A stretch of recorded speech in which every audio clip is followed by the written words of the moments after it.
Voilà, bienvenue à chacun pour cette nouvelle réunion de l'Église évangélique de Pentecôte de Célestat. On est heureux de vous accompagner encore ce soir dans ce temps où notre désir, c'est de nous approcher de Dieu tout simplement. Notre désir, c'est de prendre ce temps, nous sommes encore là derrière nos écrans, mais de prendre ce temps tout de même pour célébrer Dieu, pour le louer, pour l'adorer, pour le remercier, pour le glorifier. Nous avons sûrement nombre d'actions de grâce à faire monter vers lui. Et ce soir encore, nous voulons aussi prendre le temps d'écouter sa parole, de les laisser nous instruire, de les laisser nous guider, de les laisser nous remplir, nous reprendre peut-être. Le Seigneur est bon. Il sait exactement de quoi nous avons besoin. Et alors, c'est dans cet état d'esprit que, par la grâce de Dieu, je vais vous conduire avec quelques chants. Et puis, vous apporter ce que le Seigneur a mis sur mon cœur pour la parole de Dieu, que vraiment nous puissions encore ce soir nous laisser visiter par le Saint-Esprit, nous laisser remplir, nous laisser restaurer, mais peut-être aussi réformer. Alléluia, que son nom soit glorifié. On va commencer avec ce chant qui dit « Dieu est puissant ». Il est juste et grand, il peut tout accomplir. Et est-ce qu'on croit encore ce soir? J'espère que vous le croyez et j'espère que vous allez lancer un grand amen, une clameur. Est-ce qu'on croit encore ce soir que Dieu est puissant et qu'il peut tout accomplir? Que rien ne lui est impossible. Alors si tu le crois ce soir, dis juste amen. Célèbre le Seigneur de tout ton cœur. Il y a le petit chat aussi dans les vidéos. Vous pouvez écrire un petit amen aussi si vous le croyez de tout votre cœur et on veut célébrer le Seigneur ensemble. Alléluia.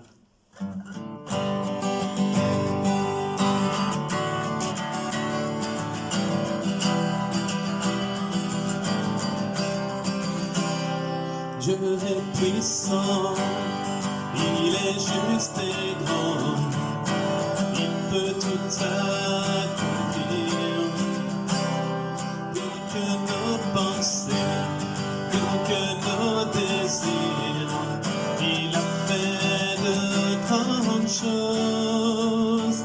Élevé, il a vaincu la mort, oui il vit.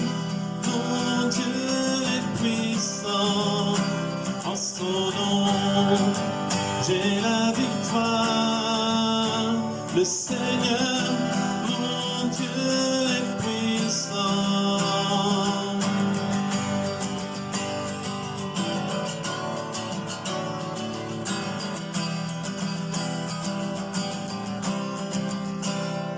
Dieu vit en nous.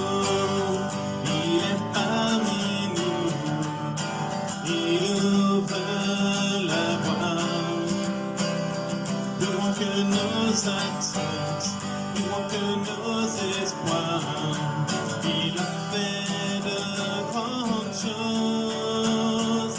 Élevé, il a vaincu la mort, oui il vit, mon Dieu est puissant, en son nom, j'ai la victoire, le Seigneur.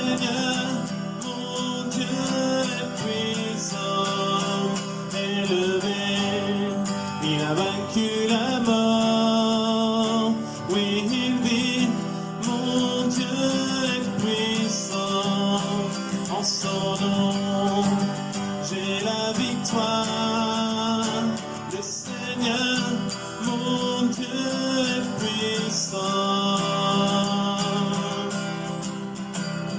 Dieu est ici, sa grâce nous conduit, il ne s'éloigne jamais, il ne s'éloigne jamais. Dieu est pour nous, ses bras sont ouverts, il nous tient dans sa main, il nous tient dans sa main. Dieu est ici, sa grâce nous conduit, il ne s'éloigne jamais, il ne s'éloigne jamais. Ses bras sont ouverts, il nous tient dans sa main, il nous tient dans sa main. Élevé, il a vaincu la mort, oui il vit, mon Dieu est puissant, c'est la victoire. Le Seigneur, mon Dieu est puissant. Le Seigneur, mon Dieu est puissant. Le Seigneur, mon Dieu est puissant.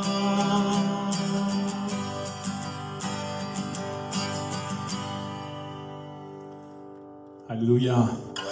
Il est puissant le Seigneur et il est même tout puissant. À lui soit la gloire encore ce soir.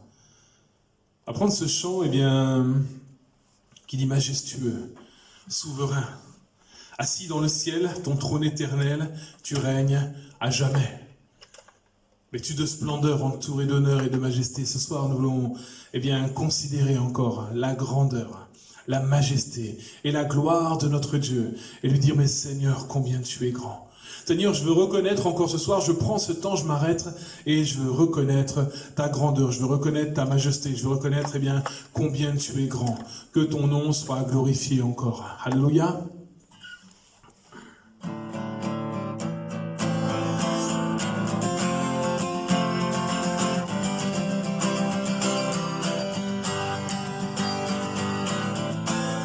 Assis dans le ciel, ton trône éternel, tu règnes à jamais.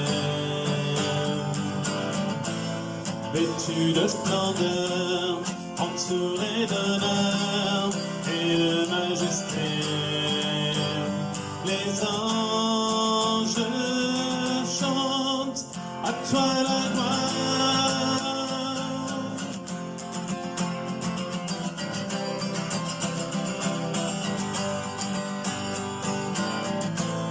Les cieux et les mers, la vie, la lumière, nous parlent de toi. Tu les as créés, les as rappelés au son de ta voix. La terre chante, majestueux, souverain. Dieu tout-puissant, tu es saint. La création loue ton nom, tout l'univers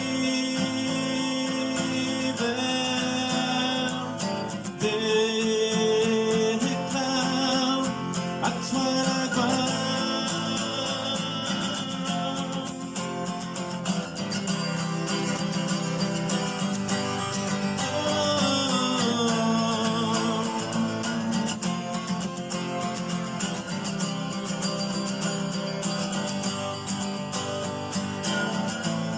Ô roi serviteur, tu viens sur la terre révéler l'amour. Divin créateur, merveilleux sauveur, tu vis pour toujours. Tes enfants chantent majestueux, souverain. Dieu tout-puissant, tu es saint. La création loue ton nom, tout l'univers déclare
Tout l'univers déclare à toi la gloire Seigneur encore ce soir. Seigneur, nous sommes là pour te bénir, pour te louer, pour t'adorer. Seigneur, nous sommes là pour déclarer encore ce soir, eh bien, à toi la gloire. Majestueux, souverain, Dieu tout-puissant, tu es 3 fois saint. La création loue ton nom, Seigneur, et ce soir nous faisons partie de cette création. Et nous voulons aussi, eh bien, louer ton nom. Nous voulons aussi t'adorer. Nous voulons aussi prendre part à cette louange qui s'élève de la terre, qui monte vers toi, Seigneur. Que ton nom soit glorifié. Merci encore pour qui tu es. Merci pour ce que tu fais, Seigneur. Merci parce que toutes choses sont en toi. Ce soir, Seigneur, c'est l'adoration de mon cœur qui monte vers toi. Ce soir, Seigneur, je veux te célébrer, t'adorer, te remercier. Tu es 3 fois saint. Oh Jésus, à toi soit la gloire et l'honneur, mon Sauveur. Merci, merci Sauveur. Amen. Alléluia, alléluia. Alléluia. Amen. Avant d'ouvrir la parole de Dieu ensemble, on va prendre ce chant qu'il est merveilleux, non? Consolateur, divin rocher, libérateur, prince de la paix. Oh Jésus, merveilleux nom. Célébrons encore le nom du Seigneur ce soir ensemble et nous ouvrirons ensemble la parole de Dieu. On va parler du nom de Dieu ce soir. Amen.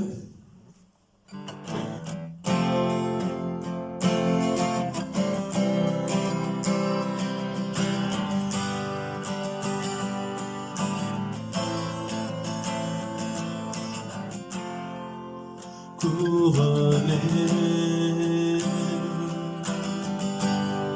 rayonnant de majesté, tout l'univers proclame ta grandeur.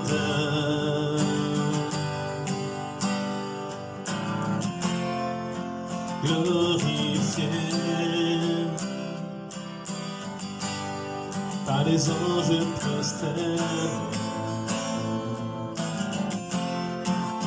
tu es assis à la droite du Père. Jésus, merveilleux nom, qui est semblable à toi, oh Dieu. Jésus, ton précieux nom est digne d'hommage. Jésus, merveilleux nom, qui est semblable à toi, oh Dieu. Jésus, ton précieux nom est digne d'hommage.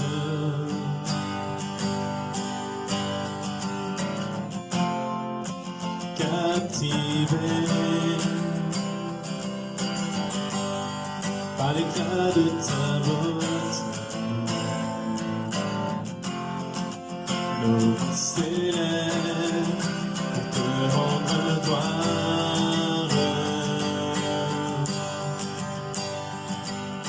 Jésus, merveilleux nom, qui est semblable à toi, oh Dieu.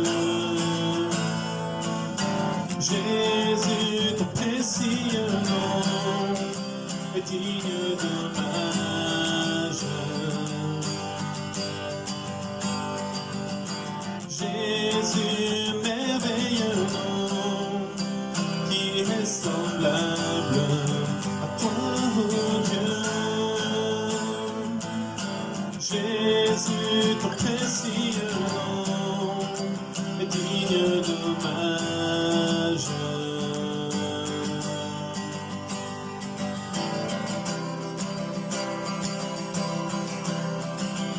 Consolateur, divin rocher, libérateur, prince de la paix, Dieu créateur.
Jésus, merveilleux nom, qui est semblable à toi, oh Dieu.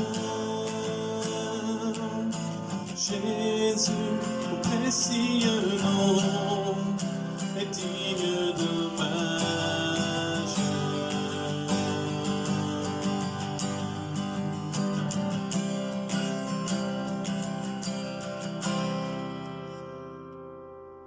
Alléluia. Alléluia. Voilà, on va ouvrir la parole de Dieu ensemble. Voilà, nous ouvrons la parole de Dieu ensemble maintenant et on veut vraiment bénir le Seigneur et on veut encore bénir et louer son nom. Alors justement ce soir, j'ai vraiment eu à cœur de vous interpeller ou de nous interpeller ensemble sur le thème connaître Dieu dans l'intimité de son nom. Tout au long de l'écriture de l'Ancienne Alliance, du Jardin d'Éden et même jusqu'à la croix, nous retrouvons l'histoire d'hommes et de femmes qui ont vécu des expériences plus ou moins difficiles et qui au travers de celles-ci ont découvert une facette différente du caractère du Père Céleste. Cela a donné naissance à divers noms de Dieu, et je reviens sur ça tout à l'heure, juste après, là, qui révèlent pour chacun une autre partie de la personnalité divine, qui nous-mêmes, nous avons, cruellement besoin de découvrir ou de redécouvrir, au travers même de nos propres expériences. Nous avons besoin de connaître de plus en plus quels sont les attributs, le caractère divin. Dans la Bible, nous trouvons pas moins de 23 noms de Dieu, et plus encore 40 noms qui sont composés de Jéhovah, tel Jéhovah Shalom que nous connaissons, le Dieu, notre paix. Si nous trouvons tous ces noms dans la Bible, il est important de dire, et je le répète encore, que Dieu est le seul Dieu. Il n'y en a point d'autre. Si Dieu est trinitaire, tripartite, Père, Fils et Saint-Esprit, c'est tout ça en un seul. Il n'y a pas plusieurs dieux dans la Bible, plusieurs dieux dans la parole de Dieu, mais bien un seul Dieu. Et ça, je crois que c'est important de le souligner. Nous lisons ensemble ce passage de l'Exode, chapitre 3, verset 14, où Dieu se révèle à Moïse et Dieu dit à Moïse « Je suis celui qui suis ». Amen. « Je suis celui qui suis ». Et il ajouta « C'est ainsi que tu répondras aux enfants d'Israël, celui qui s'appelle « Je suis » m'a envoyé vers vous. » Donc en réalité, Dieu n'a qu'un seul nom. Il est le grand « Je suis ». Parce que il est ce « Je suis » et par ce « Je suis », le Seigneur notre Dieu veut aujourd'hui encore nous rappeler qu'il est éternel, sans commencement ni fin. Il a toujours été, il est toujours Dieu en ce moment, et en ce moment même de notre existence. Alors que peut-être nous traversons certaines choses, Dieu reste Dieu. Il est le grand je suis. Il est l'alpha et l'oméga. Il est le commencement et la fin. Il est le premier et le dernier. Il est et sera toujours égal à lui-même, sans changement, sans ombre de variation, comme nous dit la parole. Alors, comme il l'expliquait à Moïse, il veut nous dire encore à nous ce soir, « Je suis tout ce dont tu as besoin, à tout moment de ta vie. Tout est en moi. Telle est ma nature. Être tout pour toi, tout ce dont tu as besoin à n'importe quel moment. » Amen. On peut glorifier Dieu de ce fait que Dieu est tout pour nous et qu'il est tout pour nous à n'importe quel moment, à n'importe quel instant T de notre existence. Il dira, mon nom est Je suis. Et je veux que mon peuple s'en souvienne. Dieu veut que nous puissions nous souvenir encore ce soir qu'il est le grand Je suis, à qui rien n'est impossible.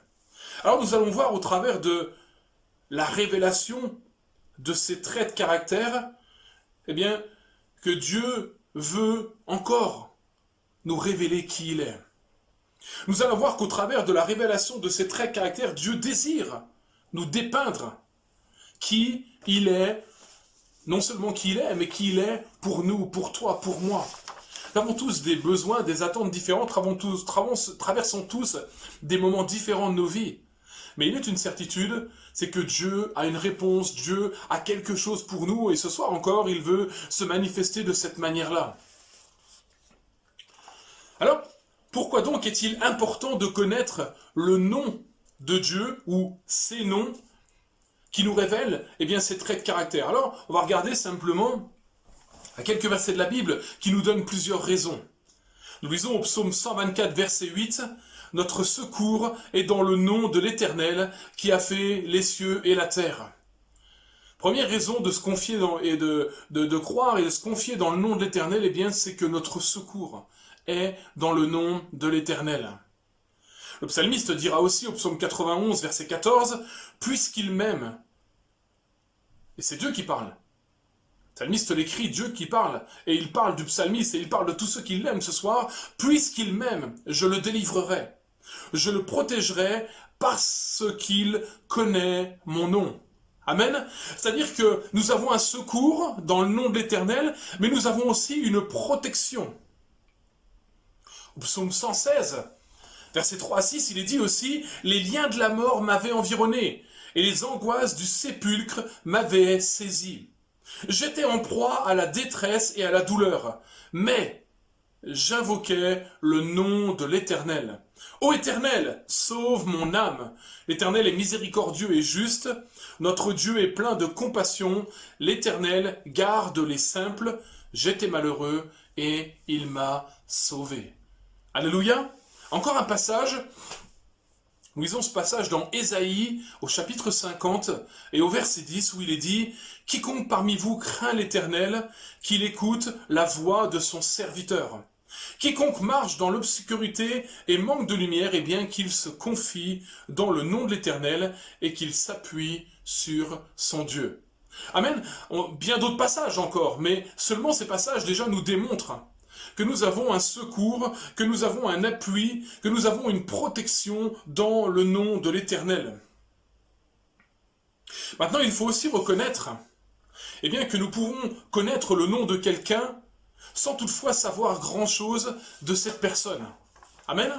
Il nous est déjà arrivé de connaître beaucoup de noms, et plus encore maintenant avec les réseaux sociaux, mais que savons-nous de ces personnes, au-delà du nom? Beaucoup de noms circulent aujourd'hui, plus ou moins connus, mais savons-nous vraiment grand-chose de ces personnes? Il peut en être de même avec Dieu. Nous pouvons connaître tous ces noms de manière purement intellectuelle. Nous avons peut-être même appris par cœur. Je suis sûr et certain que certains d'entre vous pourraient me réciter les noms de Dieu par cœur avec toute leur signification. Mais les avoir appris par cœur, c'est une chose. Mais les avoir expérimentés en est une autre. Il me semble que nous connaissons vraiment les noms de Dieu et les attributs de Dieu quand nous les avons expérimentés dans certaines situations, dans certaines expériences de nos vies. Ou alors, cela revient à dire que nous ne connaissons Dieu qu'avec notre intelligence. Et c'est pas ce que la Bible nous enseigne, c'est pas ce que Dieu veut. Dieu veut un cœur à cœur avec nous, pas un tête-à-tête. Et Dieu veut un cœur à cœur. Dieu veut que nous puissions le connaître de tout notre cœur. N'est-ce pas ainsi que nos enfants apprennent à nous connaître? La relation que j'entretiens personnellement avec mes enfants ne se limite pas au fait qu'ils sachent que je m'appelle Michael Lélier. Heureusement. Ils apprennent jour après jour à connaître ma nature, à connaître mon caractère, parfois à leur détriment, parce qu'ils vivent avec moi, parce qu'ils sont à mon contact quotidien. En tant que parents, nous essayons, mon épouse et moi-même, et je parle pour nous pour l'instant, mais pour tous les parents, d'être le mieux possible, demeurant à l'écoute de nos enfants, les soutenant même dans leurs échecs, faisant preuve de patience et même de persévérance à leur égard, pourvoyant à leurs besoins. Tout cela, ils apprennent à le découvrir, jour après jour, chaque jour à travers des diverses expériences qu'ils vont faire. Et souvent d'ailleurs, quand ils ont des expériences un peu négatives, alors ils découvrent aussi l'amour d'un père, d'une mère qui les soutient, qui les fortifie, qui les encourage dans ce moment-là. Ainsi, quand on leur demande qui sont vos parents, ils peuvent répondre avec plus de détails que simplement Michael et Noémie Lélier. Oui, ils vous donneront sûrement d'autres détails, nous concernant, parce qu'ils ont appris à nous connaître, parce qu'ils apprennent à nous connaître tout au long de leur cheminement avec nous.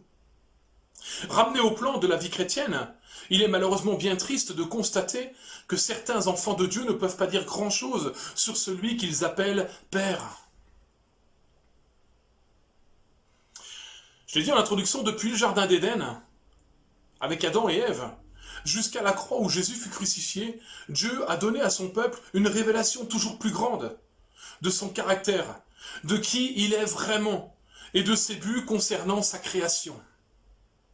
Il me semble que ce qui est important de bien comprendre, c'est qu'aujourd'hui encore, comme au temps d'Abraham ou de Moïse, Dieu désire en Jésus-Christ et par l'assistance du Saint-Esprit incarner ses noms pour nous, c'est-à-dire en agissant selon ce qu'il proclame être. Si Dieu dit qu'il est le Dieu de paix, alors il va agir ainsi et il va nous procurer la paix. Amen. Mais Dieu désire encore aujourd'hui pour nous, et je crois qu'il faut qu'on saisisse ça par la foi, incarner ses noms, incarner son caractère en nous. Dieu ne veut pas seulement que tu saches qu'il est Jéhovah Shalom, le Dieu de paix, mais il veut aussi incarner cette paix dans ton cœur et te permettre d'expérimenter sa paix dans toutes circonstances. C'est ça qui est important. Et c'est comme ça que nous devons connaître notre Dieu au travers de l'expérience. Je crois avec assurance que nous devons apprendre ou réapprendre à recevoir, c'est-à-dire à reconnaître, à croire et à accueillir la révélation que Dieu nous donne en sa personne et agir, évidemment, sur cette base-là par la foi.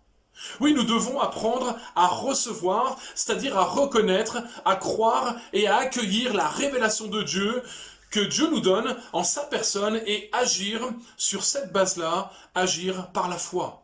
Dieu me dit qu'il est le Dieu tout-puissant, alors par la foi, j'agis et je crois qu'il est tout-puissant. Ainsi, nous pourrons marcher dans l'intégrité avec Dieu, non parce que nous en avons la force de caractère, non parce que nous savons comment faire, non parce que nous aurions signé un quelconque traité, mais parce que nous sommes pleinement persuadés que celui qui a dit qu'il était tout-puissant, El Shaddai, tiendra les promesses qu'il a faites. Amen. Tout est une histoire de foi. Dieu dit, je crois. Et parce que je crois, j'agis. Alléluia.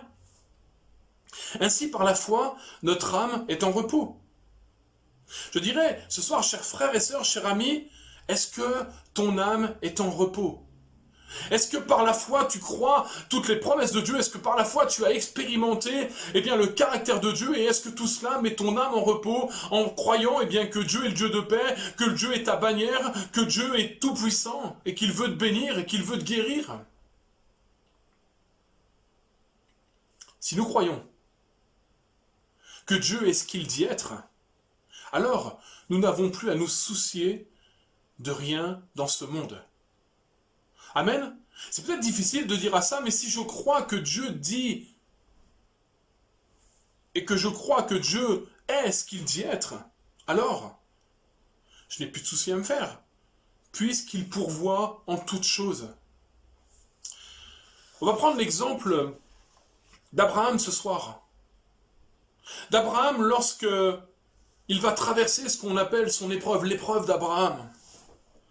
Alors qu'il a déjà expérimenté la fidélité et la toute-puissance à travers la naissance d'Isaac, évidemment la fidélité et la toute-puissance de Dieu, au travers de la naissance d'Isaac, la naissance du fils de la promesse, Dieu va permettre à son serviteur de le découvrir encore autrement en l'appelant à un acte d'obéissance extrême. Nous lisons en Genèse 22, verset 2, ce passage nous dit, Dieu dit, prends ton fils, ton unique, celui que tu aimes, Isaac, et va-t'en au pays de Morija. Et là, offre-le en holocauste sur l'une des montagnes que je te dirai. Waouh! Remarquons tout de même la foi d'Abraham, qui ne discute absolument pas avec Dieu.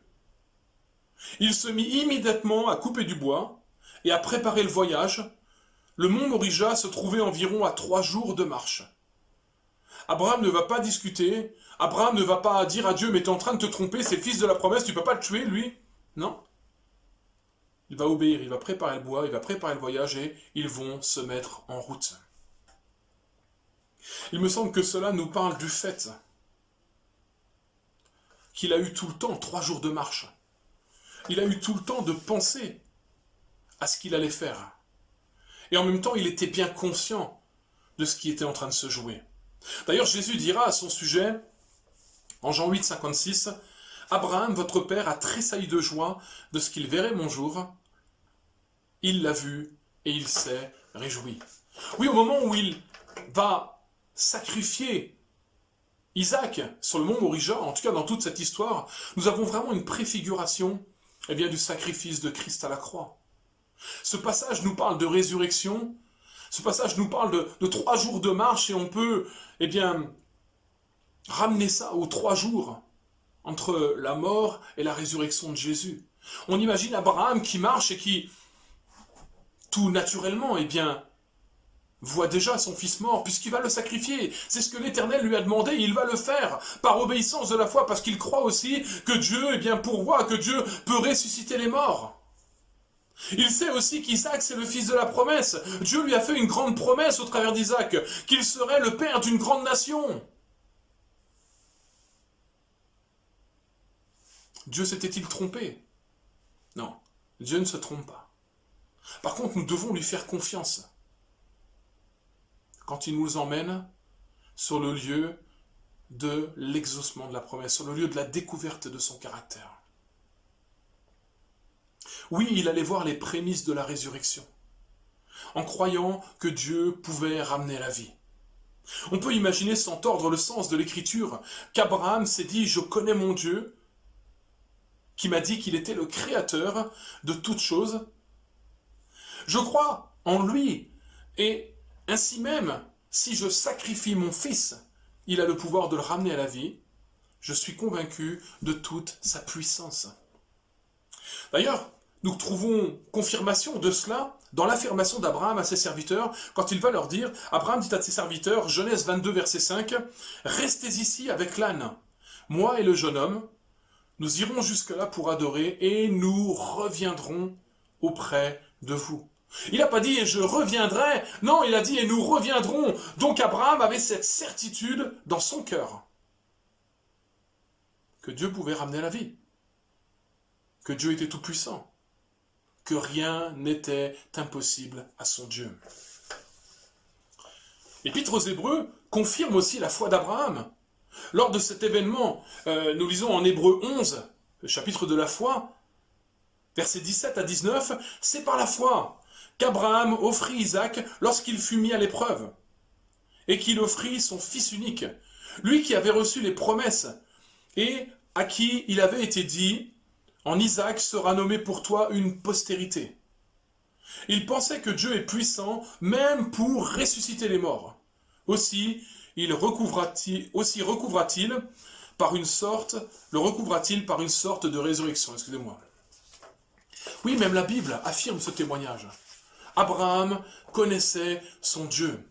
Alors revenons maintenant à ce que Abraham allait apprendre de nouveau concernant Dieu. Je fais ici une petite remarque concernant Isaac. Je rappelle, et je tiens tout de même à souligner qu'Abraham, à ce moment de l'histoire, était vieux, alors qu'Isaac était en pleine force de l'âge. Je ne sais pas si vous voyez où je veux en venir. Le texte nous dit qu'Abraham a ligoté Isaac sur l'autel. Isaac aurait tout à fait pu se défendre, tout à fait pu empêcher, tout à fait pu faire reculer et peut-être même bousculer son père en disant « Mais non, qu'est-ce que tu fais ?» Il n'en fut pas ainsi, en tout cas le texte ne nous le dit pas. Le texte nous témoigne d'une obéissance et d'une confiance sans faille du Fils en son Père. Amen. Le texte, dans tout ce que nous lisons, nous ne voyons absolument pas une certaine résistance d'Isaac. Non. Lui aussi a une confiance absolue et une obéissance envers son Père. En cela, le voyage d'Abraham et de son fils, du Père et du Fils, est une préfiguration, j'ai envie de dire un sermon illustré de ce qu'allait faire Dieu avec Jésus-Christ à la croix du Calvaire pour vous et pour moi. Je crois qu'à ce moment, Abraham marchait déjà dans une foi mature. Les expériences ne manquaient pas dans sa vie, il avait appris à connaître Dieu. Rappelons-nous de la manière dont Dieu lui avait permis de délivrer Lot contre le roi de Sodome. Rappelons-nous de toutes ces expériences qu'il a faites, invitant et recevant même Dieu et des anges chez lui au moment de la destruction de Sodome et Gomorrhe, et bien d'autres encore. Celui qui est appelé l'ami de Dieu. Oui, il marchait déjà dans une foi mature. Il pouvait affronter ce moment. Pourquoi ? Parce qu'il avait confiance dans les révélations que Dieu lui avait déjà données au travers des diverses expériences passées. Cependant, Dieu ne se lasse pas de se révéler à nous comme tout à nouveau. En cela, j'ai juste envie de vous dire et de nous dire, remercions le Seigneur pour hier. Mais attendons-nous à lui encore pour aujourd'hui et pour demain. Parce que Dieu veut encore nous révéler qui il est. Dieu veut encore nous révéler un morceau de ses attributs, de sa personne. Que son nom soit béni. Alors qu'il allait sacrifier son fils bien-aimé, voilà ce qui s'est passé. Nous lisons ce passage en Genèse chapitre 22, versets 11 à 14. Alors l'ange de l'Éternel l'appela des cieux et dit « Abraham, Abraham !» Et il répondit « Me voici !» L'ange dit « N'avance pas ta main sur l'enfant et ne lui fais rien, car je sais maintenant que tu crains Dieu, et que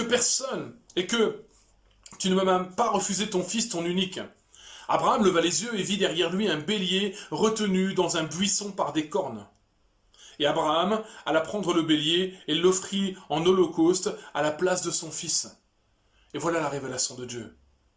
Abraham donna à ce lieu le nom de Jéhovah Jireh. C'est pourquoi il est dit aujourd'hui, à la montagne de l'Éternel, il sera pourvu.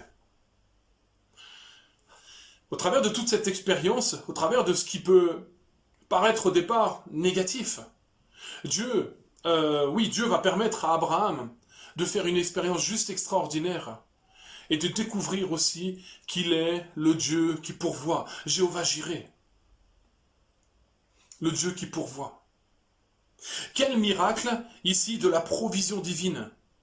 Pendant tout le temps de l'obéissance de la foi, pendant tout le temps où Dieu a commencé à dire à Abraham, tu vas sacrifier Isaac, et il a commencé à mettre tout en œuvre, et ils sont partis, et il y a eu 3 journées de marche et 3 nuits, évidemment, imaginez-vous les nuits d'Abraham, quand son esprit, quand sa tête a dû tourner à tout ce qui allait se passer, quand il a envisagé la scène.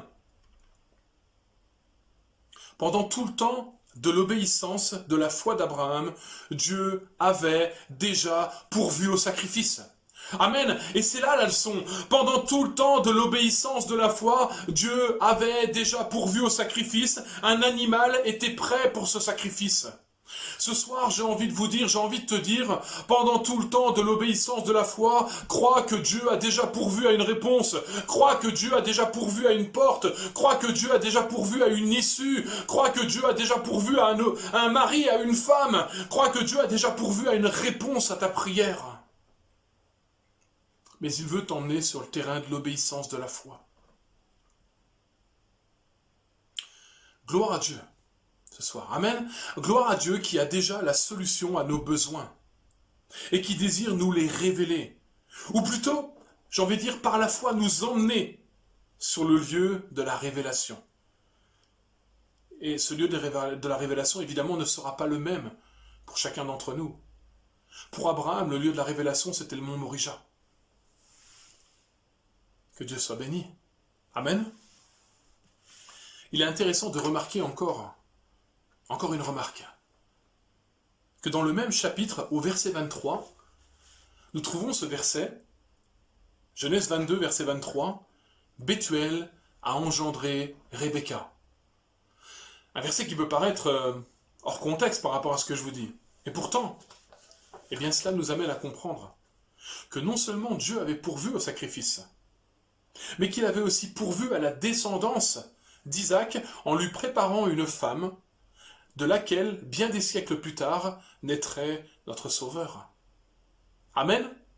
J'espère qu'on comprend bien dans tout ça que Dieu n'a pas pourvu seulement au bélier sur la montagne, mais que Dieu est celui qui tient l'histoire dans sa main, que Dieu avait tout prévu, et que dans ce même chapitre, alors que, je dirais, Dieu sauve la vie à Isaac, mais c'est normal, c'est le fils de la promesse. En fait, pour finir, c'était pas vraiment Isaac le centre de tout ça, c'était la foi d'Abraham. Pourquoi la foi d'Abraham? Eh bien parce que Dieu voulait lui révéler qui il était. Et parfois, Dieu nous emmène sur des terrains que nous n'aurions pas choisis nous-mêmes. Et même dans des choses qui peuvent nous paraître incompréhensibles. Mais pourquoi? Parce qu'il veut savoir où nous en sommes dans la foi. Sommes-nous prêts à tout lui donner? Sommes-nous prêts à tout accepter sans discuter? Et Dieu veut encore se révéler à nous. Dieu veut encore nous dire qui il est. Oui, Dieu avait pourvu au bélier. Mais Dieu avait déjà aussi, dans le même temps, pourvu à Rebecca, la femme d'Isaac. Moi, je trouve ça juste extraordinaire, ce passage, qui nous montre la fidélité de notre Dieu.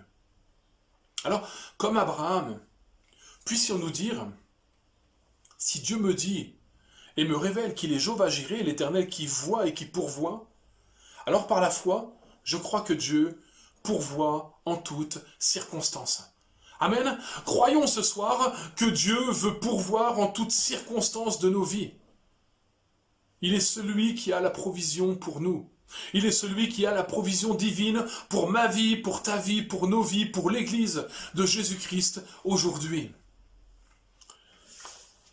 Je conclue ainsi, au travers de cette méditation de la parole de Dieu ce soir, le Seigneur désire nous rappeler qu'il a déjà pourvu à tout ce dont nous avons besoin.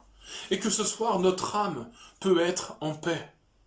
Je ne sais pas si ce soir, ton âme est prise dans des inquiétudes quant à l'avenir, quant peut-être à une situation que tu traverses maintenant. Mais Dieu veut te rappeler ce soir qu'en Jésus-Christ, il a déjà tout prévu, tout pourvu. Il est celui qui veut te bénir de toutes les bénédictions divines en Jésus-Christ. Celui qui pourvoit à tes besoins, celui qui te conduit près des eaux paisibles, là où il restaure ton âme. Il va nous emmener, au travers de notre vie, de notre expérience, sur le lieu de la révélation, de l'accomplissement de la promesse, si nous acceptons de marcher par la foi, sans douter et sans remettre en cause ce que Dieu nous demande. Croyons que toute chose concourt au bien de ceux qui l'aiment, de ceux qui aiment Dieu, nous dit la parole. Chapitre 8 des Romains. Ainsi, fort de son expérience, Paul pouvait à son tour, bien des années plus tard, dire aux Philippiens, nous lisons ce passage, Philippiens 4, 19, « Et mon Dieu pourvoira à tous vos besoins, selon sa richesse, avec gloire en Jésus-Christ. » Amen. Marchons toujours plus par la foi avec Dieu, afin de découvrir toujours plus de lui, de connaître toujours mieux sa personnalité et d'apprendre de plus en plus encore qui est l'Éternel, notre Dieu, le grand je suis. Alléluia. Seigneur, merci pour ta parole. Merci pour la révélation de qui tu es. Merci parce que toi aussi, Jésus, tu as dit je suis. Alpha et l'oméga, le commencement et la fin, le premier et le dernier. Je suis avec vous tous les jours. Oh, merci éternel notre Dieu, parce que tu as pourvu en Jésus-Christ à Emmanuel, Dieu avec nous. Seigneur, je prie pour ma vie ce soir, mais pour la vie de mes frères et sœurs aussi. Permets que nous puissions encore aller plus loin avec toi. Permets que nous puissions encore te découvrir au travers de certaines expériences. Permets que nous puissions marcher par la foi et te faire confiance, Seigneur. Même quand tu nous emmènes sur des sentiers particuliers. Même quand tu nous demandes des choses qui nous semblent tellement dures. Permets-nous, Seigneur, que nous puissions par la foi te faire confiance et faire confiance, Seigneur, dans la révélation de qui tu es, afin que notre âme soit dans le repos, ton repos, Seigneur, ta paix. D'ailleurs, je veux bénir mes frères et sœurs en Jésus-Christ ce soir et prier que tu nous aides à grandir aussi en tant qu'Église. Que de la même manière, nous puissions avancer en tant qu'Église, Seigneur, et bien sûr, la révélation de qui tu es. Et marcher par la foi. Seigneur, que ton nom soit glorifié. Je prie au nom de Jésus-Christ. Amen. Amen. Soyez bénis. Voilà, on remercie le Seigneur pour sa parole et on veut vraiment louer et adorer le nom de l'Éternel. Il est bon de se confier dans le nom de l'Éternel comme dit la parole. Alors je vous propose un dernier chant avant qu'on puisse se séparer, ce chant qui nous dit ton nom. Ton nom comme une tour aux 4 vents. Ton nom nous rend forts à chaque instant. Ton nom que tous les peuples entonnent un chant, car aucun autre nom n'est plus grand que ton nom. Alléluia.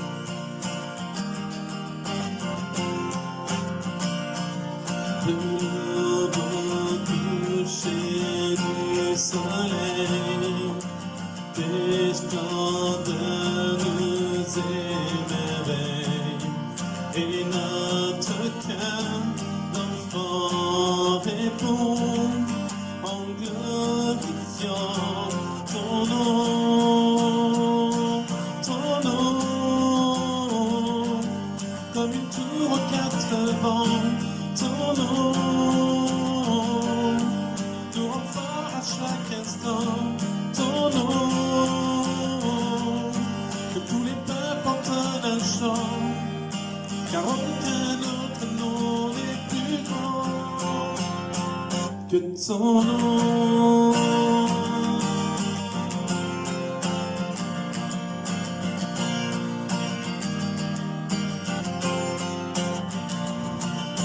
Jésus fortifie mon cœur à ta grâce et ta grandeur, car c'est en toi que nous prions. Glorifier ton nom,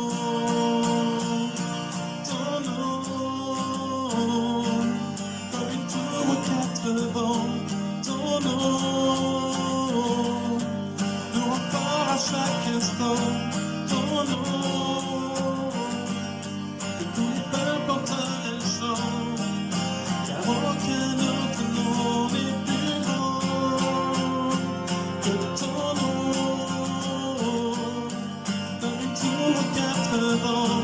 Ton nom nous rend forts à chaque instant. Ton nom, que tous les peuples entendent un chant, car aucun autre nom n'est plus grand que ton nom.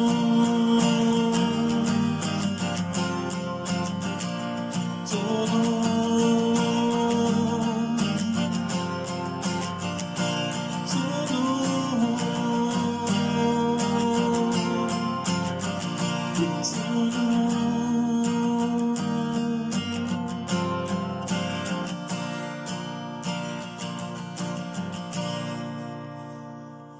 Alléluia, merci au Seigneur. Merci au Seigneur pour ces temps passés ensemble ce soir encore. J'espère que vous avez été bénis et on veut continuer à s'encourager les uns les autres, à prendre soin les uns les autres, à prendre soin de nous-mêmes aussi en respectant toutes les normes sanitaires qui nous sont encore imposées. Je crois que c'est pour notre bien avant tout.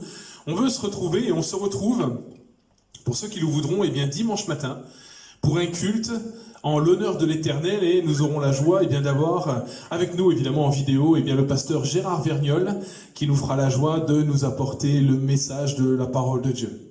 Voilà, soyez bénis, bonne soirée à chacun et soyez encouragés encore et confiez-vous dans le nom du Seigneur. Alléluia.